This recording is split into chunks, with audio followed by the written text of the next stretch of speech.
कवि सम्मेलन देख देख के घर की शीला देवी को शेर और शायरी का बुखार चढ़ गया था। अब वो सीधे मुंह किसी को जवाब ही नहीं देती थी। उनके पति और उनका बेटा तो काम करने घर से बाहर चले जाते थे और उनकी शायरी झेलनी पड़ती थी बहू रेणु को। अब सास बोलती नहीं, अर्ज करती थी, संदूक पे रखी संदूक, संदूक में रखे झुमके, बहू झुमके निकाल के दे मेरे, कहाँ लगा रही है ठुमके। माँ जी, झुमके तो आपके निकाल दूंगी मैं, लेकिन आपके दिमाग से ये शायरी का भूत कैसे निकलेगा? छोटे लोग नहीं समझेंगे, शायरी है शौक बड़ा, तू अपने काम से काम रख, मेरे काम में मत टांग अड़ा। शौक अलग बात है, लेकिन हर चीज में अपना शौक डाल देने से जगह साई हो सकती है सासू माँ। अरे मैं हूँ एक नंबर कलाकार, कोई ऐसी वैसी बला नहीं, तुम घर के कामों में उलझी, समझोगी मेरी कला नहीं। ठीक है माँ जी, आप नहीं समझती तो कोई बात नहीं, लाओ मैं आपके झुमके ही निकाल कर दे देती हूँ। बहू सास के झुमके निकाल कर देती है और वहाँ से चली जाती है। शाम को बहू अपने पति से शिकायत करती है, सुनिए जी, आप माँ को कुछ समझाते क्यों नहीं?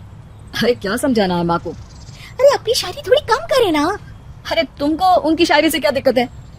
अरे मुझे नहीं, पर पड़ोस में सब लोग हंसते हैं, कहते हैं बुढ़ापे में लोग सठिया जाते हैं, लेकिन शीला जी तो शायर हो गई है। अरे लोगों का काम है कहना, लोगों की बातों का क्या टेंशन लेना।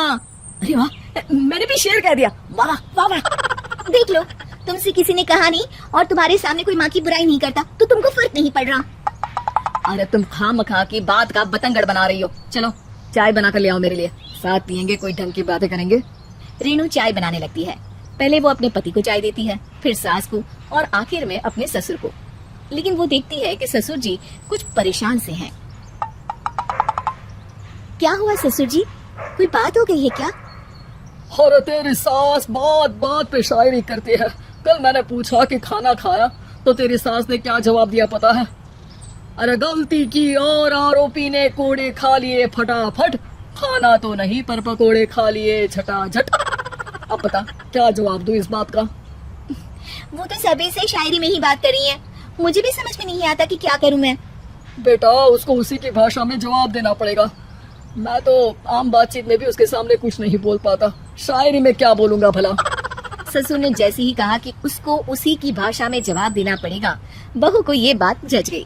अगले ही दिन वो शायरी की कुछ किताबें लेकर आई और शायरी की प्रैक्टिस करने लगी, ताकि सास को उन्हीं की भाषा में जवाब दे सके। उसने दिन रात एक कर दिए। एक दिन सब साथ में बैठकर टीवी देख रहे थे, तभी रेणु सबके लिए बिरयानी बनाकर लाती है, लेकिन सास को बिरयानी भाती नहीं। कौवा करता काऊ काऊ, चिड़िया बोलती ची ची, इतना खराब बिरयानी बनाई है कि मुंह से निकले छी छी।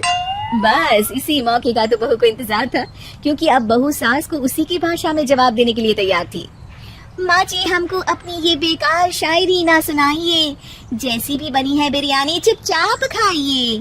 ससुर जी और रेणु के पति ने रेणु का जवाब सुनते ही जोर से ताली बजाई, और सास ने जब रेणु का शायराना जवाब सुना तो उनके गले में बिरयानी अटक गई। बहू ने एक और शायरी का तीर छोड़ा।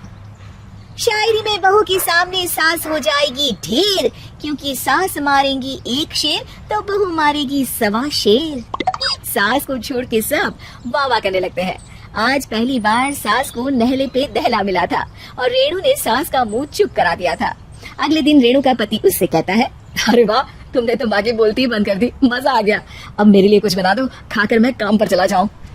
शायरी ही है मेरा जीवन, वही करूंगी जी भर के, नौकरानी रख लो कोई, काम नहीं करूंगी मैं घर के। अरे तुम क्या माँ जैसी हरकतें करने लगी, सीधे सीधे बात करो ना। हो गई कल शायरी, रोज थोड़ी ना करोगी। शीशी भरी गुलाब की पत्थर पे फोड़ दो, जो मुझे शायरी से रोके उसके कान मरोड़ दो। पति घबराकर वहाँ से चला जाता है और बाहर उसके पिताजी के पास जाकर बैठ जाता है। दोनों अपनी बीवियों की शायरी से परेशान है। ससुर को पछतावा होता है कि क्यों उसने बहू को सास की भाषा में ही जवाब देने का आइडिया दिया। अब तो घर में 2 शायर हैं, दोनों एक साथ दुखी स्वर में कहते हैं, हम दोनों की ही बीवियां जब से शायर हो गई है, क्या बताएं, जिंदगी एक फटा हुआ टायर हो गई है।